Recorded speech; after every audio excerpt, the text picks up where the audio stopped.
Channel ചർച്ചകളിൽ സ്ഥിരമായി പ്രത്യക്ഷപ്പെട്ടുകൊണ്ടിരുന്ന റെജി ലൂക്കോസ് എന്ന CPM വക്താവ് കളം മാറ്റി ചവിട്ടി.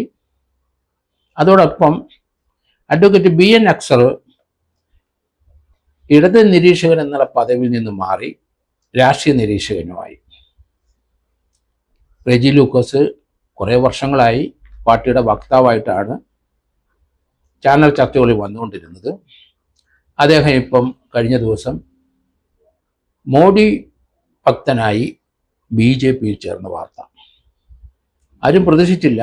കാരണം CPMന് വേണ്ടി എല്ലാ ചാനൽ ചർച്ചകളിലും അദ്ദേഹം അവരെ സപ്പോർട്ട് ചെയ്തുകൊണ്ടിരുന്നു, CPMന് വേണ്ടി സംസാരിച്ചിരുന്നു. പല പല കള്ളക്കഥകളും വരുമ്പോൾ അതിനൊക്കെ സപ്പോർട്ട് ചെയ്ത ഒരവസ്ഥയും റെജി ലൂക്കോസിനുണ്ടായി. പക്ഷെ അദ്ദേഹത്തിന് മനംമാറ്റം വന്നിരിക്കുന്നു. സത്യവും നീതിയുടെ പുറകെ പോകാൻ വേണ്ടി തന്നെ തീരുമാനിച്ചുകൊണ്ടായിരിക്കാം അദ്ദേഹം കളം മാറ്റി ചവിട്ടിയത്. ഇപ്പം അദ്ദേഹം BJP ചേർന്ന വാർത്ത നല്ല കാര്യം. രാഷ്ട്രീയപരമായി അദ്ദേഹത്തിന് ഉള്ള ചിന്ത മാറി ഇപ്പം BJPയിലേക്ക് വന്നു. അദ്ദേഹത്തിൻ്റെ ചില ഇൻ്റർവ്യൂകളൊക്കെ കണ്ടു.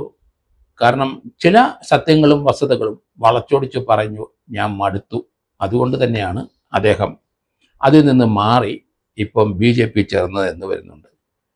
അദ്ദേഹം 10-20 വർഷം USA-യിലും അമേരിക്കയിലും മറ്റു സ്ഥലങ്ങളിലും നല്ല വായനക്കാരനും നല്ല ചിന്തകനും ഒക്കെ ആയിരുന്നെങ്കിലും ഇടതുപക്ഷത്തോട് ചേർന്ന് ചാനലുകളെ സ്ഥിരമായി അവരെന്ത് കാണിച്ചാലും സപ്പോർട്ട് ചെയ്യുന്നതിനോട് പലർക്കും എതിർപ്പ് വന്നിരുന്നു. അദ്ദേഹം ഇപ്പം അത് മാറി ചിന്തിച്ചു. അദ്ദേഹം ഒരു കോളമിനിസ്റ്റാണ്. USA-യിലും അവിടെ ഇവിടെയൊക്കെ അദ്ദേഹം ധാരാളം എഴുതുകയും വായിക്കുകയും ഒക്കെ ചെയ്തിട്ടുണ്ട്. ആ വ്യക്തി ഇവിടെ വന്ന് നിർബാധം CPM കാണിക്കുന്ന ചില സംഭവങ്ങളെയൊക്കെ പൊതുജനങ്ങളെ അല്ലെങ്കിൽ മറ്റു രാഷ്ട്രീയ പാർട്ടികൾ എതിർക്കുന്ന ചില സംഭവങ്ങളൊക്കെ അദ്ദേഹം ന്യായീകരിച്ച് സംസാരിച്ചുകൊണ്ടിരുന്നതൊക്കെ നമുക്കറിയാം. എന്തായാലും ആ സംരംഭത്തിൽ നിന്ന് അദ്ദേഹം പിൻവാങ്ങി ഇപ്പം BJPയുടെ വക്താവായി വന്നു. BJPയുടെ അംഗത്വം സ്വീകരിച്ചു. അദ്ദേഹത്തിന് പാർട്ടി മെമ്പർഷിപ്പ് ഉണ്ടായിരുന്നു എന്നാണ് പറയുന്നത്. എന്തായാലും അത് ഒഴിവാക്കി ഇപ്പം BJPയിൽ ചേർന്ന് കഴിഞ്ഞു. അതേസമയത്ത് അഡ്വക്കേറ്റ് BN അക്സർ അദ്ദേഹം ഇടത് ചിന്തകനായിട്ടാണ് ചാനലിലൊക്കെ എഴുതി കാണിക്കുന്നത്. അതിൽ നിന്ന് അദ്ദേഹം മാറ്റി അദ്ദേഹം ഇപ്പം പറയുന്ന ഒരു പരിഹാസ രൂപത്തിൽ പറഞ്ഞു, ഇപ്പം ഞാൻ രാഷ്ട്രീയ ചിന്തകനാണ്. അസ്കർ അഡ്വക്കേറ്റാണ്, കൊല്ലത്ത്. അദ്ദേഹത്തിന് നല്ല വായനയുള്ള ഒരു വ്യക്തിയാണ്, നല്ല വിവരമുണ്ട്. പക്ഷേ അദ്ദേഹം സ്വതന്ത്രമായി ചിന്തിക്കുന്ന വ്യക്തിയാണ്. അദ്ദേഹം ചാനലിൽ വരുമ്പം പാർട്ടിയെ മുഴുവൻ സപ്പോർട്ട് ചെയ്യാൻ അദ്ദേഹത്തിന് കഴിയില്ല. അദ്ദേഹത്തിൻ്റെ വായനയും പഠനവും ചിന്തയും വെച്ചിട്ട് തീർച്ചയായിട്ടും ഫുൾ ടൈം സപ്പോർട്ട് ചെയ്യാൻ കഴിയില്ല. വെള്ളാപ്പള്ളി നടേശനെയും മുഖ്യമന്ത്രിയെ അസ്കർ കഴിഞ്ഞ ചില ദിവസങ്ങളിൽ ചാനൽ വിമർശിച്ചിരുന്നു. അതാണ് അദ്ദേഹത്തിനെ പാർട്ടി വിലക്കി. പാർട്ടിയെ പ്രതിരോധത്തിലാക്കും വിധം ഇനി ചാനൽ ചർച്ചയിൽ പങ്കെടുക്കരുത് എന്ന് CPM പാർട്ടി BN അക്സറിന് ഒരു വിലക്ക് കൊടുത്തു. അദ്ദേഹത്തിന് രാഷ്ട്രീയപരമായി അദ്ദേഹത്തിന് മെമ്പർഷിപ്പ് ഉണ്ടോ ആ പാർട്ടിയിലുണ്ടോ നമുക്കറിയില്ല.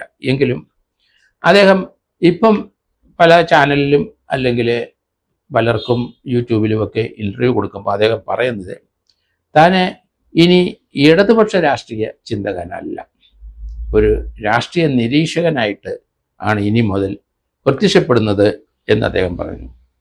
പാർട്ടിയെ പ്രതിരോധത്തിലാക്കും വിധം ഇനി സംസാരിക്കരുന്നൊരു വാർണിംഗ് അദ്ദേഹത്തിന് കൊടുത്തപ്പം അദ്ദേഹം ഒരു പാർട്ടി മെമ്പർ അല്ല. അതുകൊണ്ടായിരിക്കാം അദ്ദേഹം പരിഹാസ രൂപത്തിൽ പറഞ്ഞത് താനിനി ആ ഒരു ഒരു ഇടതുപക്ഷ ചിന്തകനാകില്ല, താൻ രാഷ്ട്രീയ ചിന്തകനായി കാര്യങ്ങൾ പറയും എന്നാണ് പറയുന്നത്. എന്തായാലും രണ്ടുപേരുടെയും മനംമാറ്റം നന്നായിരിക്കുന്നു, കൊള്ളാം. കാരണം സത്യവും നീതിയുടെയും വക്താക്കളായി രണ്ടുപേരും വരും എന്നാണ് എനിക്ക് തോന്നുന്നത്. കാരണം രണ്ടുപേരും നന്നായിട്ട് സംസാരിക്കുന്നവരാണ്, രണ്ടുപേരും നല്ല വായനക്കാരാണ് എന്നാണ് മനസ്സിലാക്കിയിരിക്കുന്നത്.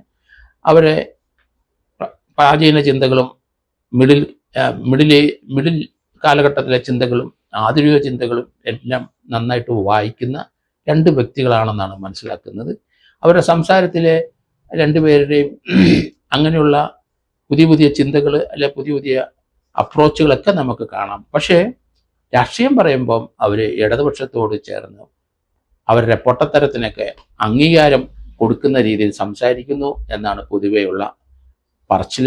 അതുകൊണ്ട് രണ്ടുപേരുടെയും മനംമാറ്റം നന്നായിരിക്കുന്നു. അത് അവരുടെ ചിന്തയ്ക്കും അവരുടെ പ്രവർത്തനത്തിനും നല്ലതായിരിക്കട്ടെ എന്നാണ് ഞാൻ കരുതുന്നത്. ഏതായാലും രാജിവെച്ചതായി പരിഹസിച്ച് സോഷ്യൽ മീഡിയയിൽ ഏതായാലും അക്സർ ഇട്ടിരിക്കുന്ന ചില വാക്കുകളൊക്കെ രസകരമാണ് അതൊക്കെ. ഏതായാലും അദ്ദേഹം അച്യുതാനന്ദനെ കാലത്തെ അതുപോലത്തെ ഒരു വിപ്ലവ സൂര്യനെ ഇനി കേരളത്തിന് ലഭിക്കില്ല എന്ന് കഴിഞ്ഞ ദിവസം പറയുന്നത് കേട്ടു. അത് തന്നെയല്ല, സത്യവും നീതിക്ക് വേണ്ടി അച്യുതാനന്ദൻ പോരാടിയ പല സന്ദർഭങ്ങളും ഉണ്ട്, അതൊക്കെ നമുക്കറിയാം. അപ്പം ആ കാലഘട്ടത്തിലൊക്കെ ഒരു ഇടതുപക്ഷ ചിന്തകനായ അക്സർ അച്യുതാനന്ദനെ സപ്പോർട്ട് ചെയ്തിരുന്നു എന്നാണ് മനസ്സിലാക്കുന്നത്. ഏതായാലും ഇനി സത്യവും നീതിക്ക് വേണ്ടി രണ്ടുപേരും പൊരുതുന്നത് നമുക്ക് ചാനലിൽ കൂടി കാണാം എന്ന് ഞാൻ കരുതുന്നു.